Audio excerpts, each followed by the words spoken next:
Rocks, get your rocks here.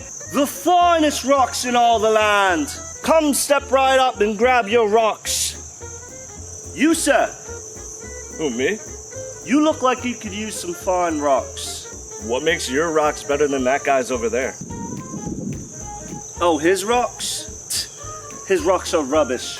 The term marketing as we know it today dates back to around the 18th century. People have been shouting about their products forever. As far back as 1500 BCE, Mesopotamian artisans used to stamp their products with their signature to distinguish themselves. Later on in 1450, the printing press was invented. This gave marketers the chance to relay their brand using words rather than just a signature.